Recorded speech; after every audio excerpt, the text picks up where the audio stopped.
এখন শুরু হতে চলেছে দেশের সবচেয়ে বড় মোকদ্দমা আপ কি আদালত রজত শর্মার সাথে।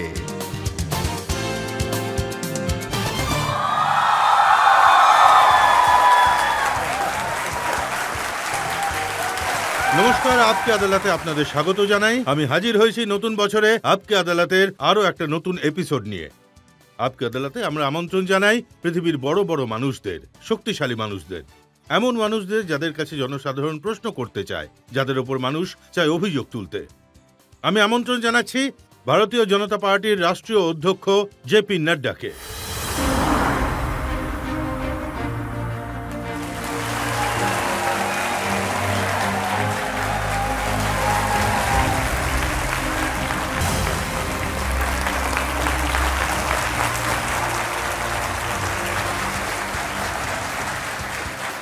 আপকে আদালতে আজ আমাদের জাজ হলেন খুবই জনপ্রিয় সাংবাদিক, বিচারক, লেখক, থিঙ্কার ডক্টর বেদ প্রতাপ বৈদ্য।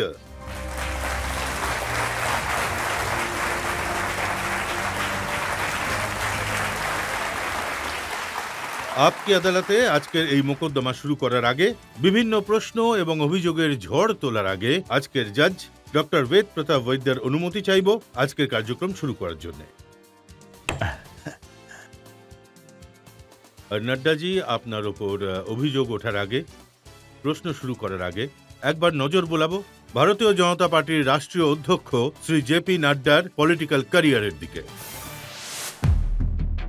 ভারতীয় জনতা পার্টির রাষ্ট্রীয় অধ্যক্ষ জগৎ প্রকাশ নাড্ডার সম্পর্কে প্রধানমন্ত্রী নরেন্দ্র মোদী বলেন যে সংগঠনের কাজ করার জন্য আমরা দুজন একসাথে স্কুটারে করে ঘুরতাম। বিহার বিধানসভা ইলেকশনে বিজেপি বড়সড় সফলতা পাওয়ার পর মোদীবাবু জয়ের মুকুট জেপি নাড্ডার মঙ্গল কামনায় আর রণকৌশলের প্রশংসা করে ধ্বনি দিয়েছিলেন, नड्डा जी आगे बढ़ो, नड्डा जी आगे बढ़ो, नड्डा जी आगे बढ़ो। জেপি নাড্ডার সম্পূর্ণ জীবন সংগঠনের কাজের জন্য সমর্পণ করা ছিল। অখিল ভারতীয় বিদ্যার্থী পরিষদ থেকে নিজের রাজনৈতিক জীবন শুরু করা জেপি নাড্ডা পাটনায় জন্ম নিয়েছিলেন আর বিহারেই কলেজের পড়াশোনা সম্পন্ন করেছেন। নিজের হোমস্টে হিমাচল প্রদেশে শিফট হওয়ার পর জেপি নাড্ডা ল নিয়ে পড়াশোনা করেছেন।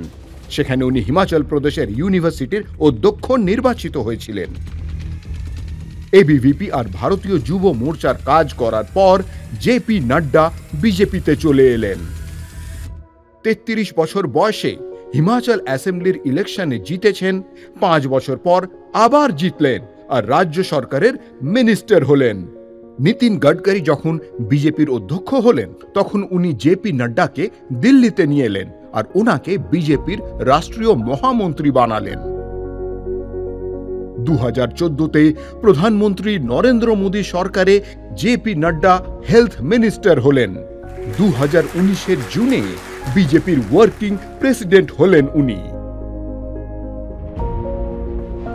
আর ২০২০-তে ওনাকে বিজেপির রাষ্ট্রীয় অধ্যক্ষ রূপে বিরোধিতাহীনভাবে বেছে নেওয়া হয়েছে। বিবাদ থেকে দূরে থাকা একজন সাধারণ কার্যকর্তা থেকে পৃথিবীর সব থেকে বড় পার্টির অধ্যক্ষ হয়ে জেপি নাড্ডা আপকি আদালতে আজ নিজের ওকালতি নিজেই করবেন।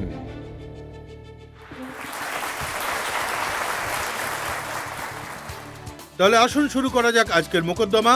আপকে আদালতে প্রথম অভিযোগ ভারতীয় জনতা পার্টির রাষ্ট্রীয় অধ্যক্ষ জেপি নাড্ডার উপর।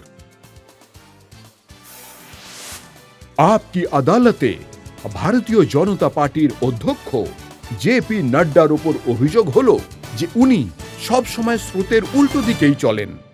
নাড্ডাজি, আমি আপনার পরিবারের সম্পর্কে জেনেছি। সবাই হয় কোনো এডুকেশনে রয়েছেন বা কোনো প্রফেশনে রয়েছেন।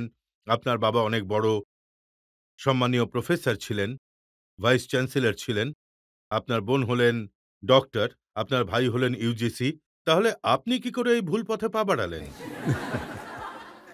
ভুল পথকে সঠিক করার জন্য এসেছি, কারণ এটা শোধরানোর প্রয়োজন ছিল। পাটনাতে আমার যেখানে জন্ম হয়েছে ৭৫, ৭৬ আর আর এমনিতেও মোটামুটি ৭৪ থেকে দেখছি। ওটা জেপি অ্যাজিটেশনের এপিসেন্টার ছিল। জয়প্রকাশ নারায়ণ বাবুর আন্দোলন আমাকে এতটাই প্রভাবিত করেছিল।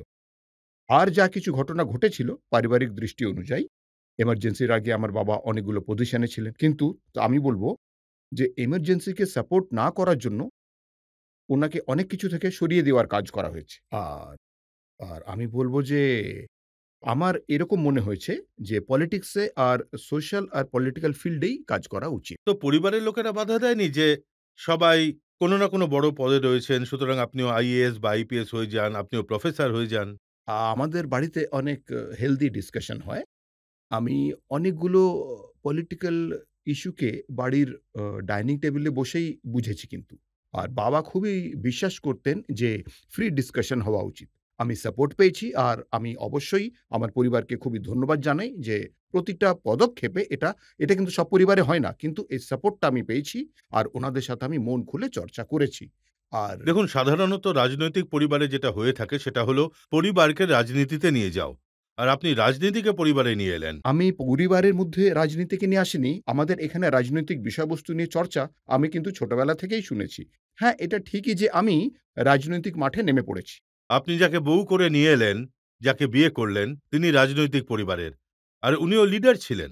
যারা রাজনীতি করেন তারা যদি পলিটিক্যাল ব্যাকগ্রাউন্ড থেকে কোনো বেটার হাফকে পান তাহলে কিন্তু বেশি ভালো হয়। তাদের ওই কাজ করার কায়দা, জনসাধারণকে দেখার দৃষ্টিকোণ, আ সামাজিক দৃষ্টিকোণ, সোশ্যাল অ্যাঙ্গেল এই সমস্ত কিছুই জানা থাকা উচিত।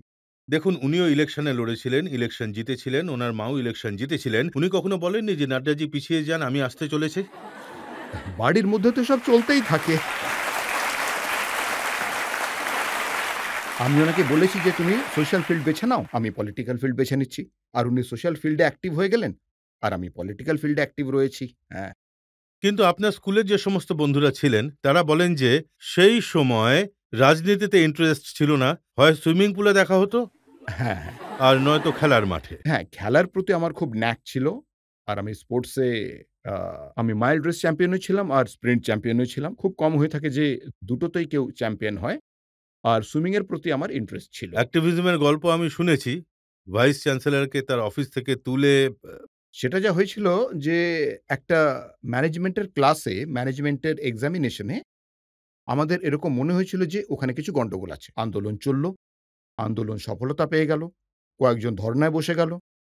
তো আমি উনার কাছে গেলাম। আমি বললাম যে, "স্যার, কয়েকজন আপনার সাথে দেখা করতে চায় স্টুডেন্টস।" "না, আমি দেখা করব না।" উনি নিজের ড্রইং রুমে বসেছিলেন। আমি বললাম, "আপনি একজন ভাইস চ্যান্সেলর, আপনার এটা দায়িত্ব। আপনি দেখা করবেন।" "না, আমি দেখা করব না।" আমি বললাম, "এটা কি করে হয়? ঠিক নয়।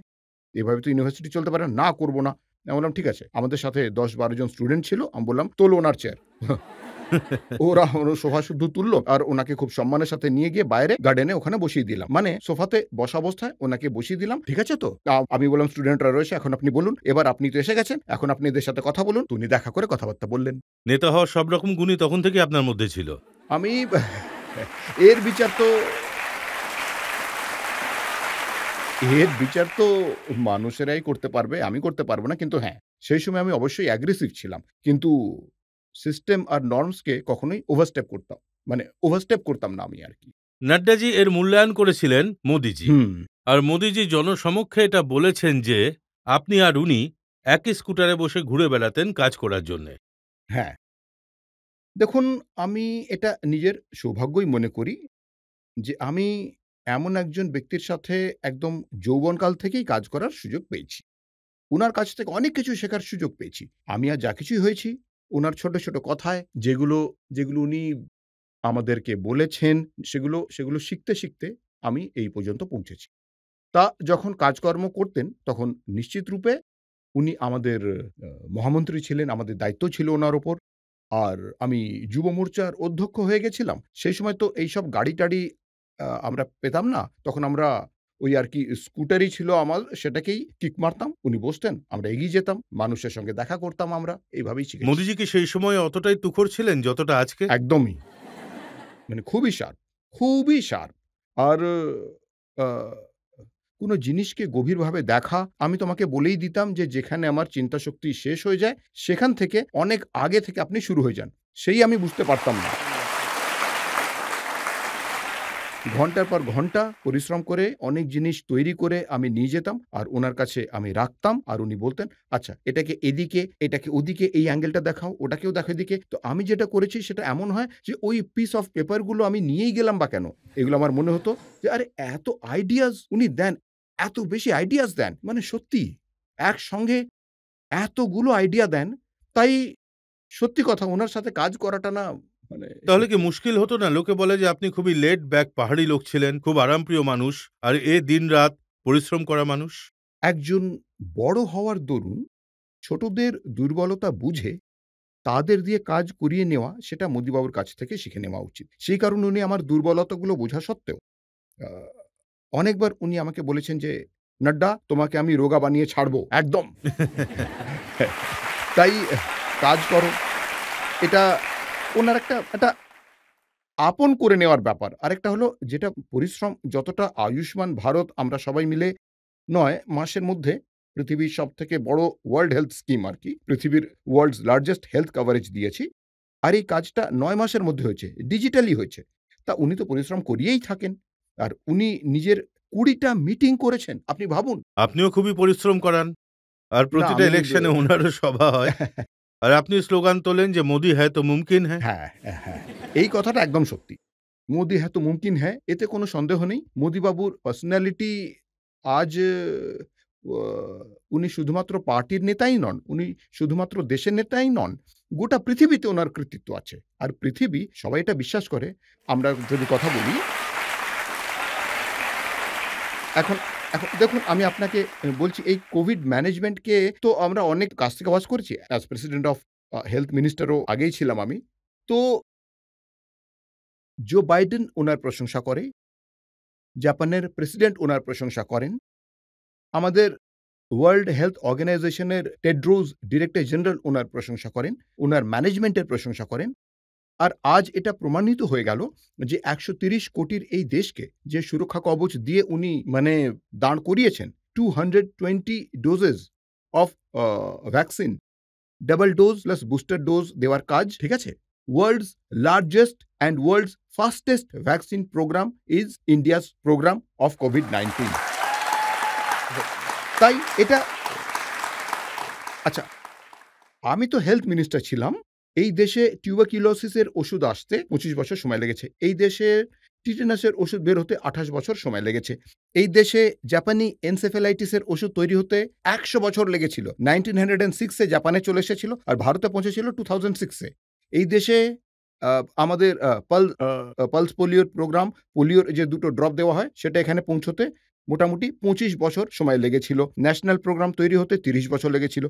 আর এখানে জানুয়ারি 2020 এর করোনার ১ম কেস ডিটেক্ট হয়েছিল। ঠিক আছে তো? এপ্রিলের ২০ তারিখে মোদিবাবু টাস্ক ফোর্স বসিয়েছিলেন। আর ৯ মাসের মধ্যে একটা নয় দু দুটো ইন্ডিজিনাস ভ্যাকসিন তৈরি করে মোদিবাবু দেশকে দিয়েছেন। এটা উনার কৃতিত্ব। এটাই হলো ভারত। তাই আমরা যদি ক্লাইমেট চেঞ্জ নিয়ে কথা বলি, এখন বরিস জনসন বলেন যে prime minister Modi has taken the lead in climate change and he has brought the world together. এই সমস্ত কথাতে এটাই প্রমাণিত হয় যে ওনার কৃতিত্বে আজ গোটা পৃথিবী সম্মান করে। ইউক্রেন যুদ্ধে আফটার অল উনি সেফ প্যাসেজ পাইয়ে দিয়েছেন কি দেননি? পুতিনের সঙ্গে কথাবার্তা বলেছেন। মানে যথেষ্ট কথাবার্তা বলেছেন উনি। জেলসির সাথেও কথাবার্তা বলেছেন দুজনের সঙ্গেই। তো তারপরে দুজনের সঙ্গে কথা বলার পর সেফ প্যাসেজ দেওয়া হয়েছিল। আর আমাদের ছেলেমেয়েরা তো এসেই ছিল 32,000। কিন্তু পৃথিবীর অন্যান্য দেশের ছেলেমেয়েরাও ভারতের তিরঙ্গা নিয়ে তারাও সেফলি বেরিয়ে এসেছিল। এটাই ওনার কাজ, এটাই আমি বলতে চাই। আর দেখুন ভারতীয় জনতা পার্টির রাষ্ট্রীয় অধ্যক্ষ রূপে এটা আমার দায়িত্ব যে আমি লেটার আর স্পিরিটে এই সমস্ত কথাগুলোকে আমি নিচের লোক পর্যন্ত পৌঁছে দেবো, সেটাকে ইমপ্লিমেন্ট করব। তাহলে প্রচুর পরিশ্রমও করান। হ্যাঁ, অবশ্যই। আর আপনি পরিশ্রম না করে তো থাকতেই পারবেন না। পরিশ্রম তো হলো পার্ট অ্যান্ড পার্সেল। 24/7/365 কোনো ছুটি-ছাটা নেই। অর্থাৎ এটা আমাদের কালচারেই নেই। তার মানে এখন আমি এটা বলছি না যে আমি বিরাট বড় কোনো কাজ করছি। উনি মোদিবাবু ভারতের রাজনৈতিক সংস্কৃতিটা বদলে দিয়েছেন। Political culture has been changed. একটা সময় ছিল যখন মানুষ ভোটে জিতে যেত, পার্টি টাটি করতো, ছুটি এনজয় করতো। কিছু মানুষের এখনো ছুটিতে যাওয়ার কথা বলে আর সবসময় যায়ও। তো তাই ছুটি এনজয় করে। তাই এই মিটিংয়ের ধারাবাহিকতা, কাজের ধারাবাহিকতা, কোনো ছুটি না নেওয়া প্রধানমন্ত্রী মোদিবাবু আজ পর্যন্ত, আপনি তো ৮ বছরের কথা বলছেন। আমি বলছি যবে থেকে উনি মুখ্যমন্ত্রী হয়েছিলেন তখন থেকে কোনো একটা রেকর্ড দেখিয়ে দিন, একটা দিনের জন্য বা ১ ঘন্টার জন্য উনি ছুটি নিয়েছেন। তো তো এমন ব্যক্তিত্বের সঙ্গে কাজ করা একজন মানুষ, সে তার বাইরে বেরোতেই পারবে না। আ দিনরাত কাজ করাটা সত্যি একটা সমস্যা, তাই না? না দেখুন, এর চেয়ে তো রাহুল গান্ধী ভালো, উনি তো ছুটিও নেন না।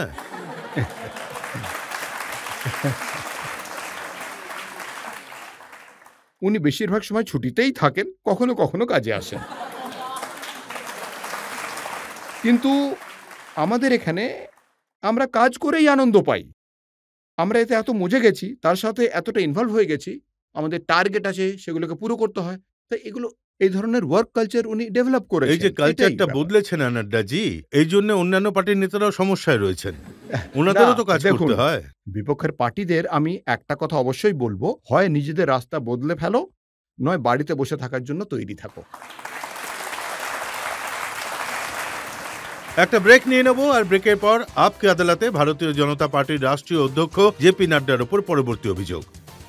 দেবেন্দ্র ফডনবিস একটা বড় রোল প্লে করেছেন একনাথ শিন্দেকে বিজেপির সাথে আনার জন্য।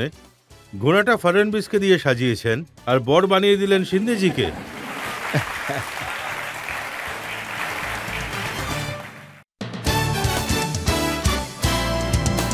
Welcome back. আপকে আদালতে আজ আমাদের অতিথি হলেন ভারতীয় জনতা পার্টির রাষ্ট্রীয় অধ্যক্ষ জেপি নাড্ডা। আপকে আদালতে পরবর্তী অভিযোগ। আপকি আদালতে ভারতীয় জনতা পার্টির অধ্যক্ষ জেপি নাড্ডার ওপর অভিযোগ হলো যে উনি মাঝে মাঝেই সহযোগী দলের গলা টিপে ধরেন। নাড্ডাজি, বিহার থেকে আপনি রাজনীতি শুরু করেছিলেন। এখন মানুষ বলে আপনি অর্ধেক বিহারি। অনেক পরিশ্রম করেছেন, আপনি বিহারের সরকার তৈরি করেছিলেন। মোদিজি বলেছেন, নাড্ডাজি আপনি এগিয়ে চলুন, আমি সাথে আছি। কিন্তু সেই সরকারি হাতছাড়া হলো। আমি কখনো কারুর গলা টিপে ধরিনি, আমি কারুর শ্বাসরুদ্ধ করেও রাখিনি। আমি সবাইকে একটা একটা যে ফ্রেমওয়ার্ক তৈরি আমি হয়। একটা একটা করে উদাহরণ আপনাকে হ্যাঁ। দিচ্ছি। নীতিশ কুমার মুখ্যমন্ত্রী ছিলেন, আর আপনি ইলেকশন চলাকালীন বলতেন বিহারের সব থেকে বিশ্বস্ত নেতা হলেন নীতিশ কুমার, আমাদের সাথে আছেন, উনি হলেন আমাদেরই থাকবেন, আর উনি বদলে গেলেন। ওয়ান ফাইন মর্নিং, এখন আপনি যখন শব্দটা বলেই ফেলেছেন, তো হ্যাঁ, বদলে গেলেন। বদলে গেলেন। বদলে গেলেন। মানে নিজের কথার খেলাপ করলেন। কিন্তু আমরা ওনাকে পাঠাইনি। বিধানসভাতে ওনার সংখ্যা ছিল মোটামুটি কত না ৪৩ ছিল। আমাদের সংখ্যা ছিল ৭৪ at that point of time. Today it is ৭৮। আমাদের সংখ্যা উনার চেয়ে যথেষ্ট বেশি। কিন্তু তা সত্ত্বেও আমরা নীতিশবাবুকে মুখ্যমন্ত্রী বানিয়েছি। উনি যখন আমাদের ছেড়ে চলে গেলেন, তার ১ সপ্তাহ আগেই আমি আর অমিত শাহ বাবু দুজনেই পাটনায় গেছিলাম। আর নীতিশবাবু হলেন আমাদের লিডার, এটা আমরা পরিষ্কার বলে দিয়েছিলাম। স্পষ্ট রূপে বলে দিই। বিহারের দৃষ্টিতে উনি হলেন লিডার। হ্যাঁ, কারো যদি নিজের ছায়া দেখে তার ভয় করে, যদি আমাদের উন্নতির দৃষ্টিতে কারো যদি মনে হয় যে পার্টির কাজ উনি বন্ধ করে দেবেন, তাহলে এটা সম্ভব নয় কিন্তু। এখন দেখুন, আপনার পার্টি তো বেড়েই যাচ্ছিল, আর ওনার পার্টি ছোট হয়ে যাচ্ছিল, তাহলে ভয় কি পাবেন না, না? সেটা তো ওনার কাজ এটাকে বড় করে তোলা। উনার কারণে আমরা ছোট হয়ে থাকবো, এটা তো আমাদের কাজ নয়। আমাদেরকে তো বড় হতেই হবে। কিন্তু হ্যাঁ, উনাকে সম্মান দিয়ে আমরা বড় হচ্ছিলাম। আর আমরা আজও কথাবার্তার দরুন যতটা একটা সময়ের সঙ্গীর সাথে ব্যবহার করা উচিত, সেটা আমরা ভালো ব্যবহার দেখুন, করেছি। ওনার পার্টির নেতা হলেন লল্লন সিং। উনি সেই সময় বলেছিলেন যে যদি আমরা বিজেপির সঙ্গ না ছাড়তাম, আমরা যদি এনডিএর থেকে বাইরে না বেরোতাম, তো আমাদের সরকার উল্টে যেত। তাই আপনি ওনার সরকার বদলানোর আগেই বিহারের কাকাবাবু বদলে গেলেন। না, আসলে উনার স্বভাব, রজতবাবু, আপনি আপনি একদম ঠিক বলছেন। আমি আপনাকে বলছি যে সম্মান উনি আমাদের সঙ্গে বোঝাপড়া করে অ্যাজ এ চিফ মিনিস্টার পেয়েছেন, সেটা উনি কোনোদিনই পাবেন না। আপনারা সবাই জানেন যে আজ উনার কি পরিস্থিতি। এখন এই কিছুদিন আগেই প্রশান্ত কিশোর বলেছিলেন যে নীতিশ কুমার জি এত চিন্তিত রয়েছেন নতুন অ্যালায়েন্সে যে উনি আবার বিজেপির সঙ্গে সম্পর্ক গড়তে চান। আমরা কোনো যোগাযোগ করিনি। আমাদের সাথে উনি কোনো সম্পর্কও করেননি। আমাদের কোনো অভিসন্ধিও নেই সম্পর্ক গড়ার। আমরা সবাই ওনার সাথে কাজ করেছি। যতদিন কাজ করেছি, ভালো মতো কাজ করেছি। উনি ছেড়ে চলে গেছেন। ওটা ওনার সিদ্ধান্ত ছিল। সেজন্য ওনাকে ধন্যবাদ। আমরা আমাদের পার্টিকে এগিয়ে নিয়ে যাওয়ার জন্য মোটামুটি সম্পূর্ণ শক্তির প্রয়োগ করছি। আর বিহারে আমি একাই এগিয়ে যাব, এই কথাটা আমি মাথায় রাখি। আর আমাদের বাকি এনডিএর যারা সঙ্গীরা রয়েছে, তাদেরকে নিয়ে চলব। দেখুন, এটা নয় তো যে আপনি ওনার জেডিইউকে ভেঙে ফেলবেন। সবার নিজের পরিবারকে সামলে রাখার দায়িত্ব তাদের নিজেদেরই। যদি কেউ আমাদের এখানে আসতে চায় তাহলে তো আমরা তাকে আটকাই না, কিন্তু আমরা ভাঙচুর করি বা ভেঙে ফেলি সেটা নয়। দেখুন, এটা খুবই একটা ইন্টারেস্টিং পার্ট। আপনি আপনার পরিবারকে সামলাতে পারছেন না, বলছেন আমরা সুযোগের সন্ধানে রয়েছি। এটা ভুল কথা। এই অভিযোগটা তো উদ্ধব ঠাকরেরও আছে। উনি বলেন যে কথা দিয়েছিল যে আড়াই বছর ধরে সিএম থাকবেন, কিন্তু আপনি কথা রাখেননি। আর উদ্ধব ঠাকরে সেই সময় স্টেটমেন্ট দিয়েছিলেন যে ভারতীয় জনতা পার্টি আমার পিঠে ছুরি মেরেছে। দেখুন, এটা একদম ভুল কথা। উনি উনি উনি বিজেপির সাথে বেইমানি করেছেন।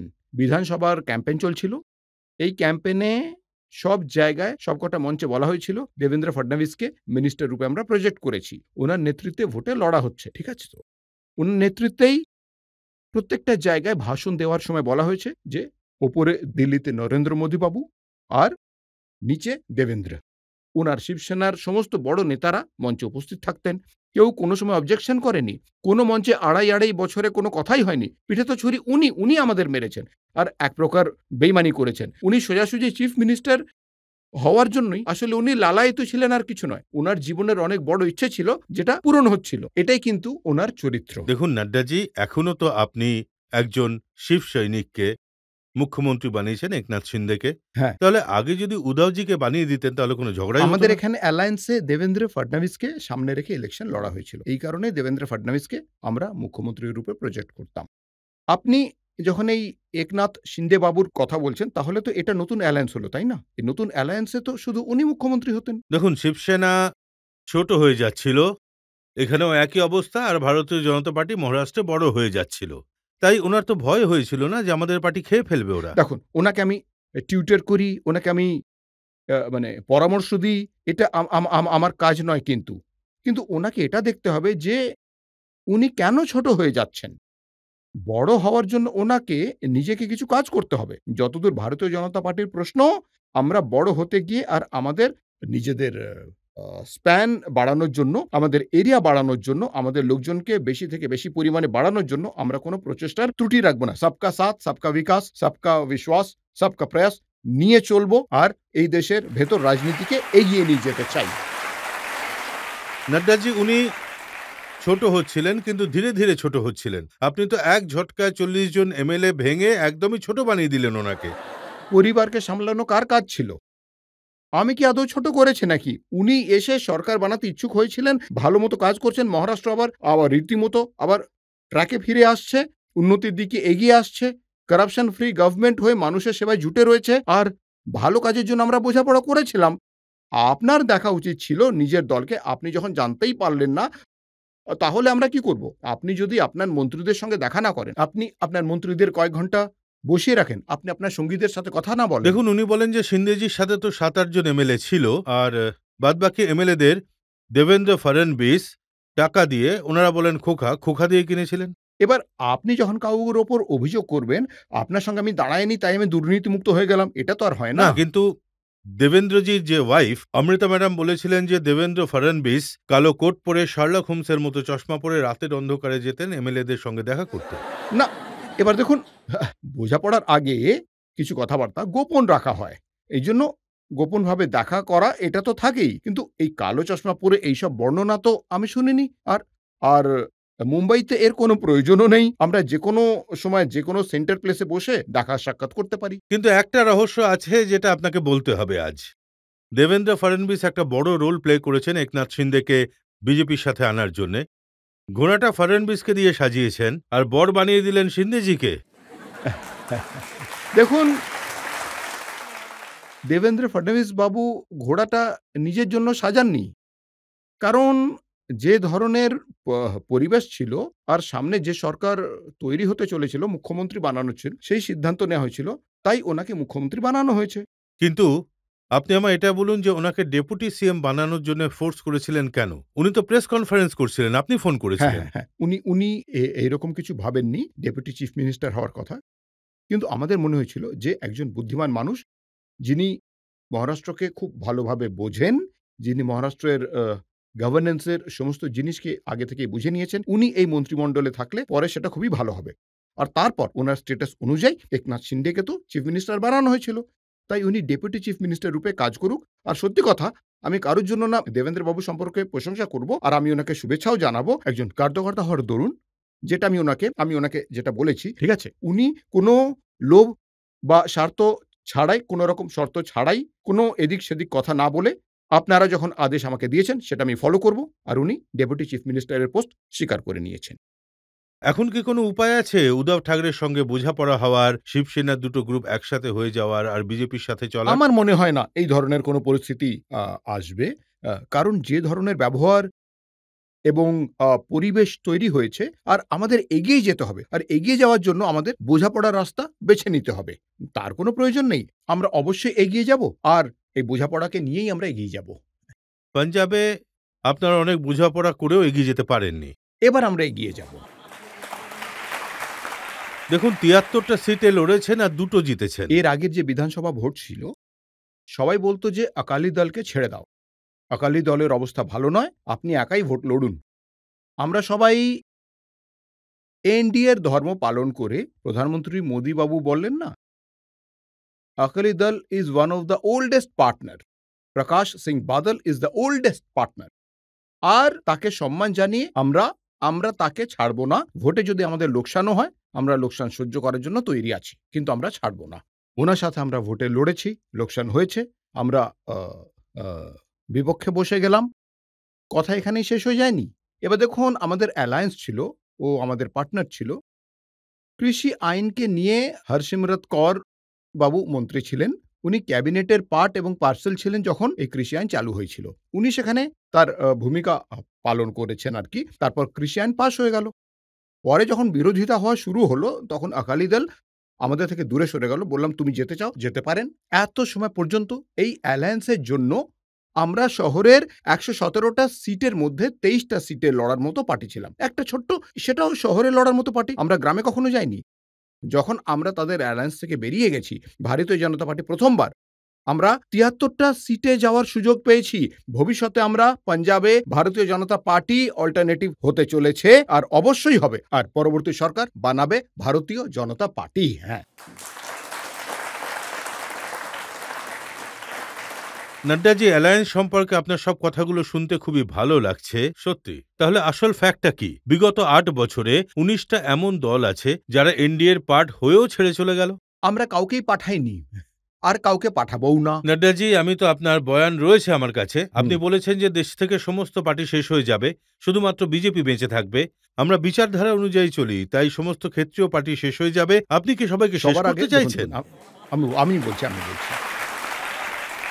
সবার আগে আমাদের এটা বুঝতে হবে যে ন্যাশনাল পার্টিগুলো আস্তে আস্তে কেন শ্রিঙ্ক করে গেল। কংগ্রেস পার্টি রাষ্ট্রীয় পার্টি হওয়া সত্ত্বেও কখনো রিজনাল অ্যাসপিরেশন ব্যাপারটা বোঝেনি। আপনি দেখুন, তামিলনাড়ুতে আগে কংগ্রেস সরকার ছিল, সমস্ত চিফ মিনিস্টাররাই ছিলেন কংগ্রেসের। ৬০ বছর আগে একটা রিজনাল পার্টি ওদের এখান থেকে সরিয়ে দিল।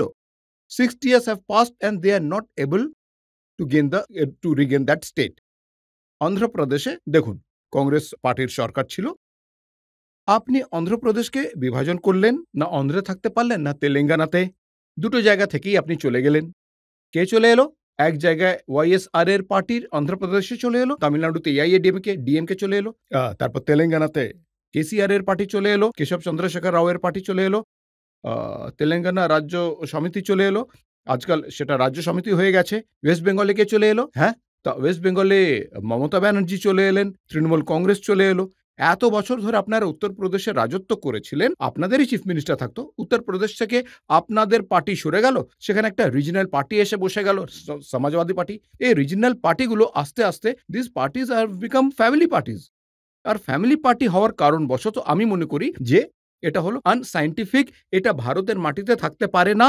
এই জন্যই এই রিজনাল পার্টিগুলো নিজে নিজেই শেষ হয়ে যাবে। কখনো কাকা ভাইপো লড়বে, কখনো ভাই ভাইপো লড়বে, কখনো আবার ভাইয়ে ভাইয়ে লড়বে।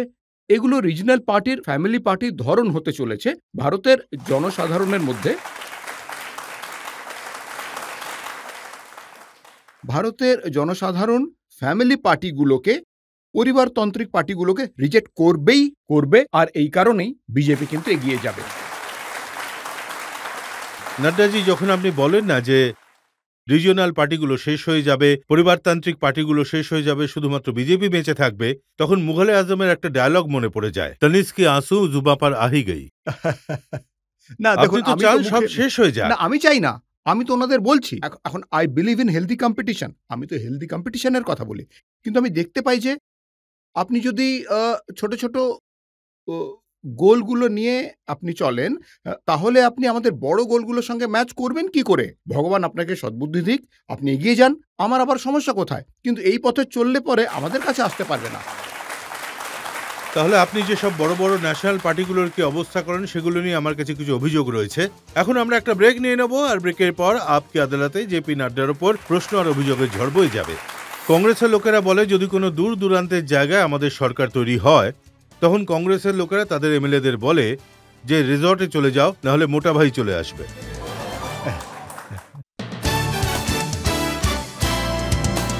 Welcome back. আপকি আদালতে আজ আমরা অভিযোগ তুলছি, প্রশ্ন জিজ্ঞেস করছি জেপি নাড্ডার কাছে। আপকি আদালতে পরের অভিযোগ ভারতীয় জনতা পার্টির রাষ্ট্রীয় অধ্যক্ষের ওপর। আপকি আদালতে ভারতীয় জনতা পার্টির রাষ্ট্রীয় অধ্যক্ষ জেপি নাড্ডার উপর অভিযোগ হলো যে উনি পাশা উল্টে দিতে সক্ষম। নাড্ডাজি, কংগ্রেসের লোকেরা বলে যদি কোনো দূর দূরান্তের জায়গায় আমাদের সরকার তৈরি হয়, তখন কংগ্রেসের লোকেরা তাদের এমএলএদের বলে যে রিসর্টে চলে যাও, নাহলে মোটা ভাই চলে আসবে। এখন দেখুন, আপনার এমএলএ আপনারই অধীনে নেই, এই পরিস্থিতি কি করে আসে? আপনি তৈরি না করে না, আমি দিয়েছেন। তৈরি করিনি। এটা ওনাদের পরিবারের এক দুর্বল কাঠামোর এক প্রকারের চিত্র। ওনাদের পার্টি তো ছিন্নভিন্ন হবেই, আর যখন ছিন্নভিন্ন হবেই তখন ওই যে সচেতন লোকজন রয়েছে, যেসব পার্টি অ্যাক্টিভ থাকে, তাদেরকে নিজেদের সঙ্গে যুক্ত করে নিন। মানে ভোটে যেই জিতুক, সরকার নাড্ডাজি আর অমিত শাহ মিলে বানিয়ে ফেলবেন। না, আমি আবারও বলছি, এরকম ভাবে হয় না। ওই লোকগুলো যখন ছেড়ে আসতে চায় তখন আমি কি বলবো? এখন থেকেও ছেড়ে, যেমন হিমাচলে ভোট হলো, ফলাফল এলো, কংগ্রেস কমফোর্টেবল মেজরিটিতে রয়েছে, কিন্তু রাতের বেলায় ডিসকাশন হচ্ছিল এদের কোন রিসর্টে রাখা হবে, নাহলে সকালে মোটা ভাই আসবে। এর মানে হলো ওনাদের এমএলএ ওনাদের কন্ট্রোলে নেই, তাই তাদের রিসর্টে রাখতে হচ্ছে। আমাদের লোকজনকে কেন রাখতে হয় না? কেউ যাক, যেখানেই ঘুরতে যাক, তারা সবাই জানে যে প্রধানমন্ত্রী মোদি বাবুর নেতৃত্বে যেটা তৈরি করা আছে সেটাকে আমাদের এগিয়ে নিয়ে যেতে হবে। তাই আমাদের এখানে তো কেউ রিসর্টে যায় না। হোম স্টেট, তাহলে কি হিমাচলে ওদের সরকার চলতে দেবেন না আমরা দেবেন তো না? খুব ভালো করে চালাতে দেব। বলেছি যে আমরা আপনাদের সহযোগিতা করব, কিন্তু আপনি আপনার পরিবারকে যত্ন করে রাখবেন, এই চিন্তাটা আপনি নিজেই করবেন। এখন এটা শুনে আমার সন্দেহ না হচ্ছে। না না, একদমই না। নিজের মতো করে চলুক। আমি এটা নিয়ে কেন বলবো? দেখুন, আমি এটা নিয়ে কেন বলবো? আমি তো ওনাকে স্পষ্টভাবে বলেছি যে full support of the development of people of Himachal Pradesh, আমরা আপনাদের সাথে এখন আছি। রাজস্থানে অশোক গেহলোতকে 51 দিন পর্যন্ত ওনার এমএলএদের একটা হোটেলে রাখতে হয়েছিল, আর তারপর ঘাবড়ে গেলেন। অনেকগুলো এমএলএ, 51 জন এমএলএ কে বার করে নিয়ে জয়সলমীর নিয়ে গেলেন পুলিশ পাহারায়। আপনার থেকে বিপদ তো না, রয়েছে। বিপদ তো ওনাদের পার্টির মধ্যেই ছিল, আমার তরফ থেকে কোথায় ছিল? সে তো ওনাদের পার্টির মধ্যে কিছু মানুষ, যাদেরকে ওনারা ডেকে পাঠাচ্ছিলেন দিল্লিতে, কি বলে না, তোমাদের এই দেবো, তোমাদের ওই দেবো, ঠিক আছে? তাই কোথাও না কোথাও আপনার মরাল পাওয়ার শেষ হয়ে গেছে। একটা পার্টির মধ্যে সব কিছু কি করে হচ্ছে? পার্টির এমএলএরাই তো আসছিলেন, তাহলে পার্টির এমএলএ এদের সামলে রাখাটা কার কাজ? আপনার কাজ। আপনার কাছ থেকে ছিটকে যাচ্ছে কেন? আর কেনই বা আপনাকে সামলাতে হয়েছে? এটা হলো আপনার পরিবারের অবস্থা। দেখুন, মুখ্যমন্ত্রী অশোক গেহলোত বলেছেন যে ভারতীয় জনতা পার্টি, জেপি নাড্ডা অর্থ আর বল দ্বারা সরকার ফেলে দেওয়ার চেষ্টা করেছিলেন। 5টা সরকার ফেলেছিলেন, 6 নম্বরটা আমারই পড়তে চলেছিল। তাহলে এটা তো ওনাদের সমস্যা, তাই না? ওনাদেরই ভাবতে হবে। যদি আমাদের কাছে এসে বলেন যে আমরা আপনাদের সঙ্গে সরকার গড়তে চাই, তখন আমরা কি বলবো? না না, আমি তোমাদের সাথে বানাবো না। আমরা তো একথা কখনোই বলবো না। আপনি ভয় দেখান এমএলএ। না না না, কখনো না, একেবারেই নয়। রজত বাবু, দেখুন না, আমি ভয় দেখাই না, আর ভয় দেখিয়ে কেউ কাউকে রাখতে পারবে না। তো এমনটা কি করে হলো যখন নাড্ডাজি বিজেপির অধ্যক্ষ হলেন? 2019-এ প্রথমবার ম্যাজিক হলো, কর্ণাটকে আপনার মেজরিটি ছিল না, কিন্তু কিছুদিন পর আপনারাই সরকার গড়লেন। না, আমি আবার বলবো, ওখানে কি হচ্ছিল? যে মানুষ কংগ্রেস পার্টি আর কুমার স্বামীর সাথে এ ধরনের ওনাদের মধ্যে স্ট্রাগল চলছিল, আর পার্টির মধ্যে রিফট চলেই এসেছিল, আসছিল। প্রায় দিনই ওনাদের যে ধরনের স্টেটমেন্ট দিতে দেখা যেত, কংগ্রেস পার্টি আর আরজেডিএস একসাথে চলতে পারবে না, একটা প্রশ্নবোধক চিহ্ন হয়ে দাঁড়িয়েছিল। এখন ওনাদের অ্যালায়েন্স চলেনি, তাই লোকজন আমাদের সাথে এসে গেছে। 17 জন এমএলএ পদত্যাগ করেছিলেন। হ্যাঁ, তো সেটা আপনিই করেছিলেন না? না, যখন আমাদের সঙ্গে আসার জন্য আসতে চেয়েছিল তখন আইন অ্যালাউ করতো না, তাই আইনের দৃষ্টিতে ওনাদের ইস্তফা দিতেই হতো। কিন্তু আপনি এটা দেখুন না যে ওনাদের ইচ্ছে শক্তি কতটা। ইচ্ছে ছিল বলেই যে এমএলএ পদের থাকা সত্ত্বেও ওনারা রিজাইন দিয়ে আমাদের সঙ্গে যুক্ত হতে চেয়েছিলেন, আর এখান থেকে ইলেকশনে লড়ে তারপর জিতে ফিরে গেলেন, আর ওরা সরকারের পার্ট অ্যান্ড পার্সন হয়ে আর গেলেন। এরকম ইচ্ছা শক্তি এমপি তো দেখলাম, সেখানেও এমএলএরা রিজাইন করে দিল, কংগ্রেসের মেজরিটি সরকার সেখানেও ফেলে দেওয়া হলো। সেটাই বলবো, এর মধ্যে বোঝার বিষয় যেটা হলো সেটা হচ্ছে যে পার্টির মধ্যে আপনার ইন্টারনাল ডেমোক্রেসি এতটাই শেষ হয়ে গেছে যে পার্টির মধ্যে আপনার চর্চা এতটাই হয়ে গেছে আর কি, যে আপনার 20 এমএলএ 15 এমএলএ পদ থেকে ইস্তফা দিয়ে ভারতীয় জনতা পার্টি জয়েন করে, ঠিক আছে, ভারতীয় জনতা পার্টির টিকিটে লড়াই করে ওরা সরকারে আসার জন্য তৈরি হয়ে থাকে। ইচ্ছে শক্তি যদি এতটাই প্রবল থাকে, তাহলে আমার বাহাদুর থেকে বেশি ওনাদের ব্যর্থতা আছে কিনা যে ওনাদের ছেড়ে লোকেরা এখানে এসেছে, ঠিক আছে। তাই এরকম মানুষ যখন আমাদের সঙ্গে যুক্ত হতে আসে তখন আমরা যুক্ত করি না। আমি পার্টির প্রতি দায়িত্ব পালন করে যাচ্ছি, কংগ্রেসের এমএলএদের নিজের পার্টিতে যুক্ত করে যাচ্ছি।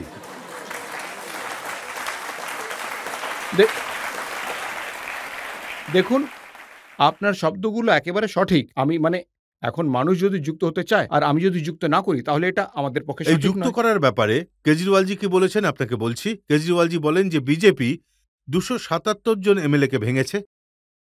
প্রত্যেক এমএলএর জন্য যদি 20 কোটি টাকা লাগে, তাহলে 5500 কোটি টাকা নাড্ডাজি খরচ করেছেন। কেজরিওয়াল বাবুর কথা কে সিরিয়াসলি শুনবে?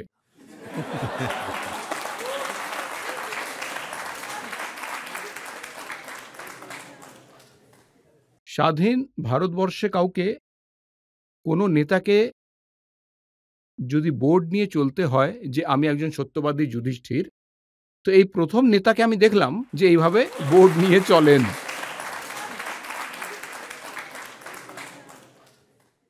এই তো আপনারা গুজরাটে দেখলেন, এই কাগজটা নিয়ে দেখে নাও, এটা হলো আইবির রিপোর্ট। এই হলো আইবির রিপোর্ট যে আম আদমি পার্টি সরকার তৈরি হচ্ছে। দেখো, আমি কাগজে লিখে দিচ্ছি, এটাকে দেখো। কোথায় গুটিসুটি মারলেন? কোথায় রয়ে গেলেন? হ্যাঁ, কোথায় ওনার পরিস্থিতি এসে দাঁড়িয়েছে। আর আমি ওনাকে বারবার জিজ্ঞেস করছি, সেই কাগজটা কোথায়? কাগজটা তো একবার দেখাও। উত্তরে দিতে রাজি নন, আশ্চর্য ব্যাপার।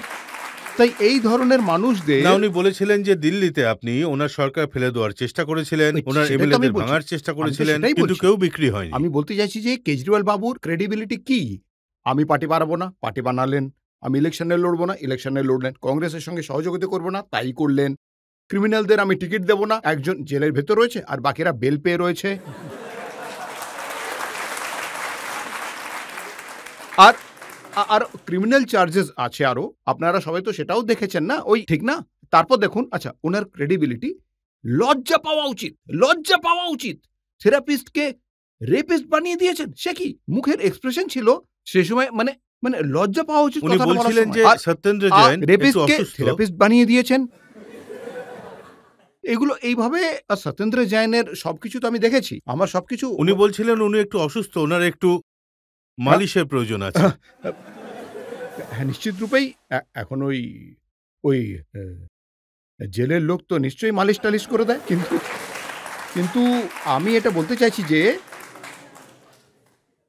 আইনকে বিপর্যস্ত করার কাজ আম আদমি পার্টির লোকেরা সমস্ত জায়গায় করেছে। কিন্তু মনীষ সিসোদিয়া তো বারবার বলেন ওনার উপর মদ কেলেঙ্কারির অভিযোগ তোলা হয়েছে, হ্যাঁ, কিন্তু কিছুই পাওয়া যায়নি। 170টা মোবাইল ধ্বংস করা, আর ইন্টারোগেশনের সমস্ত কথাবার্তা যেভাবে সামনে এসেছে, সমস্ত কিছুই ডিটেলসে আসবে। কিন্তু আমি এটা বলতে চাই যে হেলথ নিয়ে কেলেঙ্কারি, এডুকেশনে কেলেঙ্কারি, মদে কেলেঙ্কারি, ট্রান্সপোর্টে কেলেঙ্কারি, দিল্লির জলের ব্যাপারে কেলেঙ্কারি, সব কেলেঙ্কারির উপর কেলেঙ্কারি, আর কোনো জবাব নেই, কোনো রকম উত্তরই নেই। সত্যবাদী যুধিষ্ঠির এই ধরনের বোর্ড হাতে নিয়ে ঘোরেন। এটা বোঝানো হয় যে কি ধরনের বেইমানি ওনারা করেছেন। এই কথায় যে কতটা সত্যতা আছে, আপনি মনীষ সিসোদিয়াকে অফার দিয়েছেন যে আমাদের পার্টিতে চলে এসো, ইডি আর সিবিআই কেস ফেরত নিয়ে নেবে। কোনো প্রশ্নই ওঠে না, কোনো প্রশ্নই ওঠে না। এইরকম কট্টর মানুষদের আমরা কেন নিতে যাব, যারা এই লেভেলের দুর্নীতিবাজ? একদম কোনো প্রশ্নই ওঠে না। নিউ ইয়র্ক টাইমসে ছাপা হচ্ছে যে এডুকেশন খুবই ভালো, এখন এডুকেশনের এমন অবস্থা করে রেখেছে যে কোনো প্রিন্সিপালই নেই, কোনো টিচার নেই, রুমগুলো খালি পড়ে রয়েছে। এই হলো অবস্থা। আপনারা কি ছবি তৈরি করে দিয়েছেন? তো এই ধরনের মানুষদের, যারা জনতাকে, মানুষকে ভ্রমের মধ্যে ফেলে দিয়েছে, তাদের কোনটা ঠিক আর কোনটা ভুল এটা স্পষ্টভাবে দেখানোই আমাদের কিন্তু দায়িত্ব। নাড্ডাজি, হ্যাঁ, কোনটা ঠিক কোনটা ভুল সেটা দিল্লিতে দেখাতে পারেননি। হ্যাঁ, দিল্লিতে ৩-৩ বার হারিয়ে দিয়েছে ওনারা হ্যাঁ, আপনাকে। ঠিক আছে। আমরা অল্টারনেটিভ পার্টি রূপে উঠে আসছি, আর আমরা আগামী সময় গিয়ে ওদের পরাজিত করব। হ্যাঁ, তাই করব, এতে কোনো সন্দেহ নেই। না, এটা তো আপনার স্টেট ছিল। আগে বিজেপি যদি কোথাও at one point of time যেটা হয়েছিল যে কংগ্রেস পার্টি নিজেদের সমস্ত সমর্থন ওনাদের দিয়ে দিয়েছিল। এই লড়াইটা এই কায়দায় লড়া হয়েছিল যেখানে দুজন একসাথে মিলে লড়েছে। তাই এই লড়াইয়ের একটা ন্যাচারাল আউটকাম তো হয়েই থাকে, কিন্তু আমরাও বুঝে গেছি। এখন আমরা জানি যে আমাদের একাই লড়তে হবে, আমরা কিন্তু লড়বো দেখুন, একাই ওরা তো একাই। এই কথাটা নিয়ে মজা করে যে দিল্লির কর্পোরেশনের ইলেকশনে ভারতীয় জনতা পার্টি বড় বড় দিগ্গজদের নামিয়েছিল, মুখ্যমন্ত্রীও ক্যাম্পেইন করছিলেন, কিন্তু তবুও জিততে পারেননি। আমরা প্রতিটা ইলেকশনে এইভাবেই লড়াই করি, প্রতিটা ইলেকশনে ইলেকশনের মতো করে লড়ি। আর আমরা কখনো এটা সিদ্ধান্ত নিই না। হায়দ্রাবাদে মিউনিসিপ্যাল কর্পোরেশনের ইলেকশন হয়েছিল, মিউনিসিপ্যাল কর্পোরেশনের ইলেকশন ছিল, রাষ্ট্রীয় অধ্যক্ষ গেছিলেন সেখানে, আর আমরা সেখানে জিতে এসেছি। তাই আমরা যখন এই ইলেকশনে লড়ি তখন আমরা এটা মাথায় রাখি না, কোনো স্ট্যাটাস সিম্বল রাখি না। আমরা জমিতে দাঁড়িয়ে আমরা ইলেকশনটা লড়ি। আর যদি কমান্ডারও থেকে থাকে তাহলে নিজের সিপাহীদের সঙ্গে, নিজের কার্যকর্তাদের সঙ্গে লড়াইটা করি, ওদের সাথে দাঁড়িয়ে আছি। কিন্তু দেখা যায় যে আপনার সব থেকে বড় পার্টি আর ওদের সব থেকে ছোট পার্টি, তাও ওরা খুবই তাড়াতাড়ি ন্যাশনাল পার্টি হয়ে গেছে, এটাই হলো ওদের দাবি। এখন এর মধ্যেও দেখুন, এত কম সময়ের মধ্যে আমরা রাষ্ট্রীয় পার্টির তকমাটা আমরা পেয়ে গেছি। এর আগে এনসিপি পেয়েছিল, ঠিক আছে, অথচ এরা এটা জানেই না যে বাদবাকি পার্টিগুলো এদের থেকে কম সময়ের মধ্যে রাষ্ট্রীয় দলে পরিণত হয়েছে। ইলেকশনে যে বাংলা থেকে আপনি এস্টিমেট করেছিলেন অনেক মেজরিটি নিয়ে বিজেপি জিতবে, তাহলে তো আপনি হয়তো হার্ট হয়েছেন এই রেজাল্টটা দেখে যে এইটুকু পেয়েছেন। তাহলে আপনার বাড়ি থেকেও কেউ মানে বাংলা থেকে আছেন, উনি আপনার স্ত্রী, তাহলে আপনি ওনাকে কি করে রাজি করালেন? উনি হয়তো হার্ট হয়েছেন, মানে হয়তো খুব রেগে গেছেন। মানে from 3 seats we went to 77 seats. আর সেই ধরনের ভোটের পার্সেন্টেজ অনুযায়ী আমাদের অনেকটা বৃদ্ধি হয়েছে। আমরা সেখানকার অপোজিশন পার্টি হয়ে গেছি। One step forward. আপনি লিপ নিয়েছেন, এটা এটা এটা একটা লম্বা লাফ যেটা আমরা মেরেছি। হ্যাঁ, ঠিক আছে, আমাদের ইচ্ছে ছিল যে আমরা সরকার গড়বো, গড়তে পারিনি। অনেকগুলো কারণ রয়েছে। আপনারা জানেন যে ৩টে ফেজের ভোট করানো হয়েছিল, ওয়েভ চলে এলো, আমরা আমাদের প্রচার থেমে গেল, আরো অনেক কারণ রয়েছে। তাহলে আরো ৩০-৪০টা সিট আমরা নিয়ে আসতে পারতাম। এখন কোনো মমতা দিদি অসুবিধে তো নেই। বলেন এই নাড্ডা চাড্ডা ফাড্ডা সব চলে আসে। আর দেখুন, এটা মানুষের নিজের নিজের ব্যাকগ্রাউন্ডের প্রভাব থাকে। যে ব্যাকগ্রাউন্ড থেকে আসে সে সেই ব্যাকগ্রাউন্ড থেকেই সেরকমই ভাষা ব্যবহার করে, তো ওনাকে ধন্যবাদ। আমি তো সব সময় মমতা ম্যাডামই বলে এসেছি, উনি যতটা বাংলাকে চেনেন আমিও ততটা বাংলাকে চিনি না, সেটা সত্যি। এইটুকু তো ওনার খেয়াল রাখা উচিত ছিল, কিন্তু উনি রাখেননি। তো যে প্রশ্ন উনি করেছিলেন, বাড়িতে বকা খেয়েছিলেন যখন না। আপনি বেঙ্গলে ভোটে হারলেন? আসলে ব্যাপারটা হলো, এটা নিয়ে আমি একটা কথাই বলবো যে আমরা সবাই মানে একটাই জানি, never mind, will try again. Naddaji, আরো কিছু অভিযোগ আছে আর জনতার কাছ থেকে আমাদের প্রশ্ন শুনতে হবে, তাই একটা ব্রেক নিয়ে নেবো। আর ব্রেকের পর জয়প্রকাশ নাড্ডার ওপর পরবর্তী অভিযোগ। উনি তো বলছেন গত ৮ বছরে মোদিজি যত সব ভুল করেছেন, আমি তো ভালোবাসার দোকান খুলবো বলে বেরিয়েছি। ভালোবাসা কখনো কোনো দোকানে পাওয়া যায় না। ভালোবাসা হলো একটা অ্যাটিটিউড।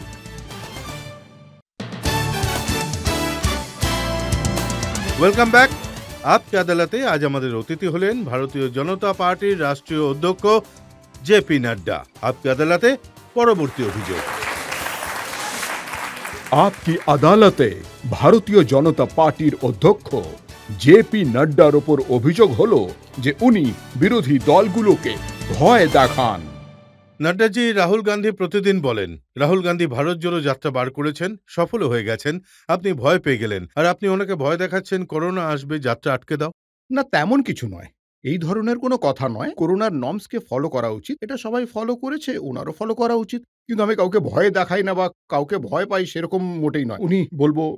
উনি একদম আরাম করে উনার যে যাত্রা, উনি যে এত বড় যাত্রা উনি করেছেন, ভালো কথা এটা।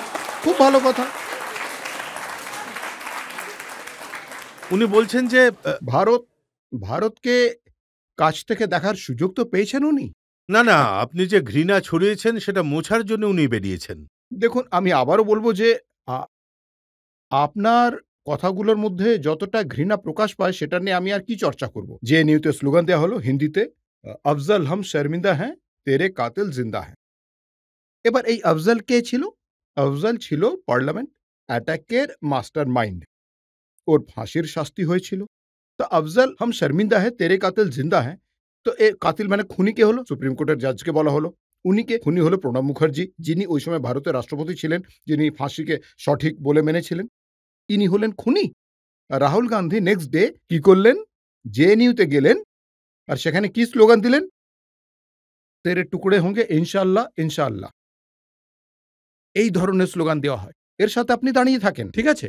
এখান থেকেই একজন ব্যক্তি আপনার সাথে জেএনইউরই প্রোডাক্ট, যেটা ওই সময় যিনি মানে কেসের সঙ্গে জড়িত ছিল, সে আপনার সঙ্গে যাত্রাতে ছিল। এটা কি জোড়ার যাত্রা না ভাঙার যাত্রা? এই লোকগুলো ভারতকে জুড়বে। এই লোকগুলো তো ভারত ডোবাবে। আজ পর্যন্ত অনেক ব্যাপারে ক্ষমা চাননি। আজও যদি বলে দেন যে yes, I did not know, আর এটা আমি ভুল মানুষদের সঙ্গ দিচ্ছিলাম, আমি এই জন্য ক্ষমা চাইছি, দেশের কাছে ক্ষমা চাওয়া উচিত। কিন্তু এটা জোড়ার যাত্রা নয়, এটা ভাঙার যাত্রা। উনি বলছেন যে সমস্ত ভুলগুলো গত ৮ বছরে মোদিজি করেছেন। আমি তো ভালোবাসার দোকান খোলার জন্য বেরিয়েছি। ভালোবাসা কখনো কোনো দোকানে পাওয়া যায় না। ভালোবাসা হলো একটা অ্যাটিটিউড, ভালোবাসা হলো একটা চিন্তা, আর সেই চিন্তাটা আমরা বহন করি। সবকা সাথ, সবকা বিকাশ, সবকা বিশ্বাস, সবকা প্রয়াস, এই হলো আমাদের মন্ত্র। এটা নিয়ে সেই জন্য তো আমরা সবাইকে ভালোবাসি, আমরাই তো সবাইকে সঙ্গে নিয়ে চলছি।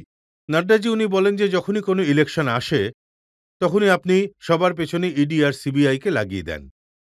ইডিআই সিবিআই এর লোকেরা বলে যে আমরা ব্যবস্থা করছি, আপনি চিন্তা করবেন না। দেখুন, আমি আপনাকে বলছি, এটাই কংগ্রেস পার্টির সময় বলা হয়েছিল না যে ইডি আর সিবিআই কে খাঁচার মধ্যে টিয়া পাখির মতো বন্ধ করে রাখার মতো ব্যাপার। যে ধরনের এদের চিন্তা ভাবনা সেভাবেই এরা দেখে, কারণ এরা এই ধরনের অ্যাক্টিভিটিস করে থাকে। এরা হলো ইন্ডিপেন্ডেন্ট এজেন্সি। এই ইন্ডিপেন্ডেন্ট এজেন্সিগুলো কাজ করে যাচ্ছে। একটা কথা অবশ্যই বলবো যে ইলেকশন তো সবসময় হয়েই থাকে, তাহলে কি সিবিআই আর ইডি নিজেদের কাজ বন্ধ করে দেবে? ওরা তো কাজ করবেই। কিন্তু আপনি বলুন, এই সিবিআই যদি কোনো কেস করে, ইডি যদি কোনো কেস করে, তাহলে সেই কেসে কোর্টের হাত থেকে এরা নিস্তার পায় না কেন? এরা কোর্টে যায় না কেন? এবার আপনি এটা বলবেন না রজত বাবু, আমি তো কোর্টকেও ম্যানেজ করি। এই কোর্টের হাত থেকে এরা নিস্তার পায় না কেন? আমি তো বলি না, কিন্তু সোনিয়া গান্ধীও বলেন, পার্লামেন্টেও বলেছেন। হ্যাঁ, আমি সেটাই বলছিলাম। এই লোকগুলো এই ধরনেরই কথাবার্তা বলে। তাহলে দুজনে মা আর ছেলে দুজনেই বেলে আছে কিনা ন্যাশনাল হেরাল্ডের কেসে? ন্যাশনাল হেরাল্ডের কেসে বেসিক জিনিসে প্রাইমা ফেসি কেস হয় কি হয় না? কেস চলছে কি চলছে না? তাহলে আপনি দেখুন, যদি ভোট চলার সময় একজন আতরের ব্যবসায়ী কোনো কেসে যদি ধরা পড়ে, আর তাকে মানে সেখান থেকে কি বের হয় আপনি অবশ্যই জানেন, তাহলে ইডি আর সিবিআই কাজ করবে না? সেইভাবেই যদি ওয়েস্ট বেঙ্গলে কোনো একজন মন্ত্রীর কাছের লোকের কাছ থেকে কি বেরিয়ে আসে সেটাও আপনি দেখেছেন। এইভাবেই আপনি দেখবেন অন্যান্য জায়গাতে ঝাড়খণ্ডের একজন অফিসারের বাড়ি থেকে কি মানে বেরোয়, কি বের হয়েছে সেটাও আপনি দেখেছেন। ঠিক আছে তো, কোনো অসুবিধা নেই। তাহলে পরে কেউ যদি দুর্নীতি করে, রীতিমতো দুর্নীতিগ্রস্ত হয়, শুধুমাত্র এই কারণে যে ইলেকশন চলছে সেই কারণে যে আমরা সেখানে হাত দেব না, তেমনটা তো হয় না। হ্যাঁ, এটা তো বেইমানি। ঠিক আছে, তাহলে অ্যাকশন সংস্থাগুলো করবে, অ্যাকশন হবে। প্রধানমন্ত্রী নরেন্দ্র মোদী বাবু লাল কেল্লার প্রাচীর থেকে বলেছে যে আমরা দুর্নীতি সহ্য করব না, আর দুর্নীতি হতেও দেব না। এতে আমরা আঘাত করবই করব। যদি তোমরা দুর্নীতিগ্রস্ত হও তাহলে কিন্তু কেস হবেই হবে। নাড্ডাজি, আর যে কোনো নাড্ডাজি উনি বলছেন যে দুর্নীতির যে সব কেসগুলো রয়েছে, সত্যেন্দ্র জৈন এতদিন ধরে জেলে রয়েছেন। উনি জেলে রয়েছেন কেন? ওনার অ্যাপ্লিকেশন কেন রিজেক্ট হচ্ছে বলুন? আপনি তো ওনাকে বেরোতেই দিচ্ছেন না। আমি কি উনি বের করতে যান, আরে বিচারক ওনাকে বারণ করে দেয়। এই ধরনের কেস রয়েছে, এই অভিযোগ রয়েছে, বেরোতেই পারবেন না। উনি থোড়াই একা নাকি? দেখুন মহারাষ্ট্রের লিডারদের হ্যাঁ, নাম ওই অনিল হ্যাঁ, দেশমুখ অনিল দেশমুখ রয়েছেন। অনেকদিন আর ধরে আছেন। নবাব মালিক, নবাব মালিক। সঞ্জয় রাউত অনেক তাই কষ্ট করে তাই বেল পেয়ে বাইরে এসেছেন। তাই এই আর সবকিছুতেই বোঝা যায়।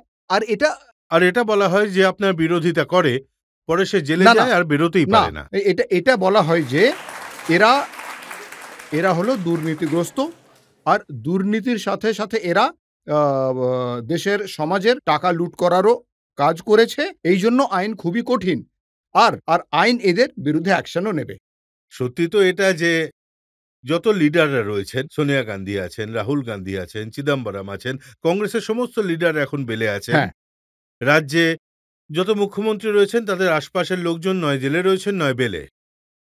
তাহলে শুধু এই লোকজনগুলোই ধরা পড়ে? এই অ্যাক্টিভিটিটাই তেমন না, যেমন কাজ করবে তেমনই হবে। যদি আপনার অ্যাক্টিভিটি এরকম হয়, আফটার অল আপনি দেখুন আপনার উপর কেস ব্লেম হয় কেন?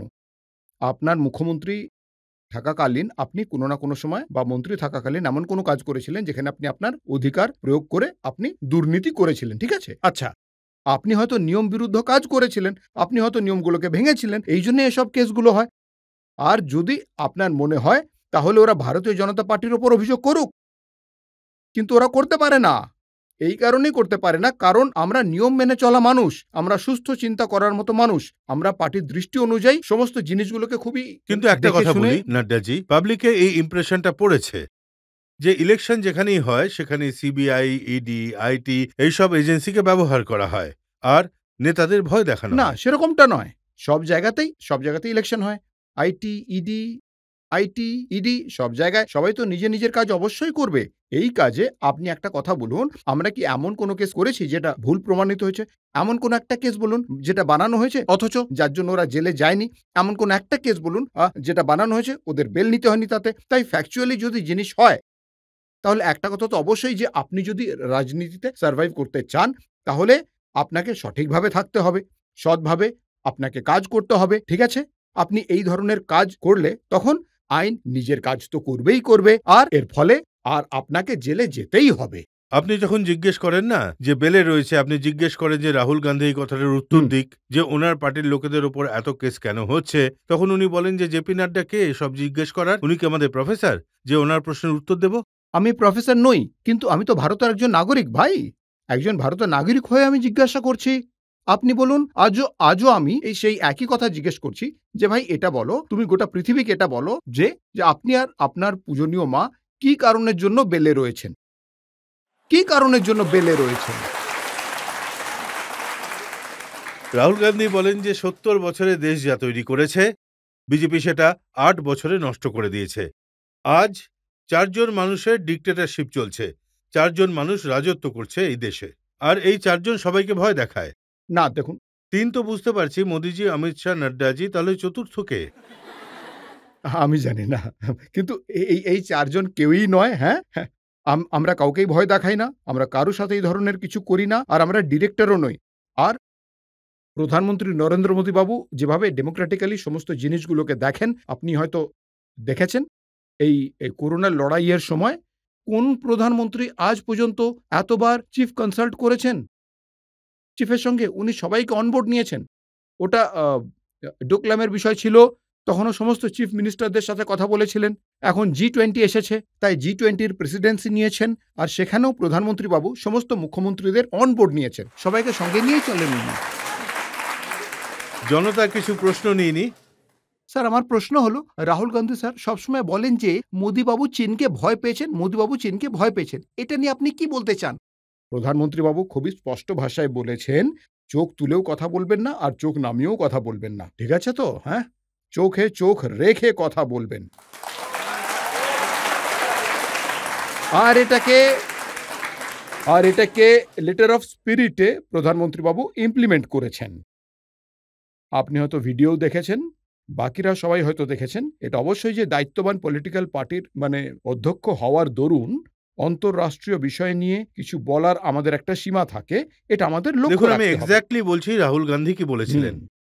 চীনকে ভয় পান, হুম, জনগণের কাছ থেকে সত্যি লুকিয়ে রাখেন, শুধু নিজের ছবিটা বাঁচিয়ে রাখেন, সেনাদের মনোবল নষ্ট করে দেন। রজতবাবু, সেনাদের যতটা মনোবল রাহুল গান্ধী নষ্ট করেছেন না, মানে সার্জিক্যাল স্ট্রাইক নিয়ে কে প্রশ্ন করেছিল, বালাকোটের অপারেশন নিয়ে কে প্রশ্ন করেছিল, হ্যাঁ, উনি কি কি শব্দ ব্যবহার করেছিলেন যে আমাদের সেনাবাহিনীকে পেটানো হয়েছে, এইসব শব্দ কে প্রয়োগ করে, হ্যাঁ, এই সেনাবাহিনীর মনোবল কে নষ্ট করে, সেনাবাহিনীর প্রতি এই এই এই মানসিকতা কার রয়েছে, এসব রাহুল গান্ধী করেন। যতদূর প্রধানমন্ত্রী নরেন্দ্র মোদী বাবুর কথা, আমি এটা দাবি করে বলতে পারি যে ওনার নেতৃত্বে দেশের বর্ডার পুরোপুরি সুরক্ষিত রয়েছে, আর আমাদের সৈন্যরা, বীর জওয়ানরা সেখানে বহাল আছেন, আর সমস্ত শক্তি দিয়ে সব রকম ভাবে আমাদের বর্ডারকে তারা রক্ষা করে যাচ্ছে। নাড্ডাজি, আমরা আপনার উপর অনেকগুলো অভিযোগ তুললাম, জনগণের প্রশ্নের উত্তর আপনি দিলেন। আমরা একটা ব্রেক নিয়ে নেব, আর ব্রেকের পর শুনবো আপকে আদালতে আজকের জাজ বেদ প্রতাপ বৈদ্যের ফয়সালা আজকের মোকদ্দমার।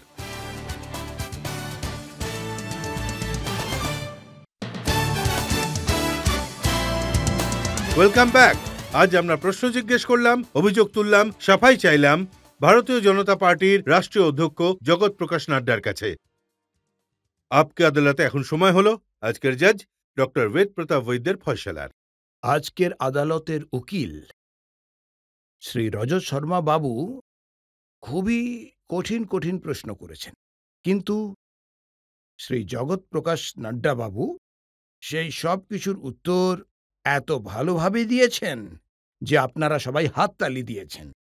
আমি খুবই আনন্দিত হয়েছি যে আজ উনি যেসব প্রশ্নের উত্তর দিয়েছেন সেই উত্তর দ্বারা ভারতের গণতন্ত্র আরও মজবুত হয়।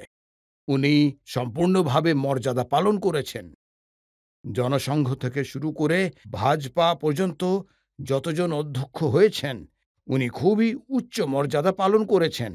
সেই মর্যাদাকে এগিয়ে নিয়ে যাওয়ার কাজ ইনি শ্রী জগৎ প্রকাশ নাড্ডা করেছেন আর করছেন। আমি অভিনন্দন জানাচ্ছি, আর আজ ওনাকে সমস্ত অভিযোগ থেকে আমি মুক্ত করছি।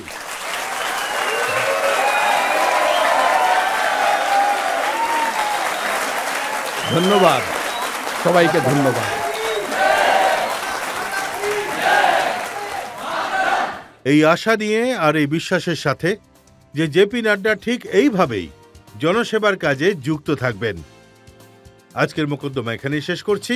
পরের সপ্তাহে দেখা হবে আপকে আদালতে এক নতুন ব্যক্তিত্বের সাথে, এক নতুন পার্সোনালিটির সাথে। ততক্ষণের জন্য নমস্কার।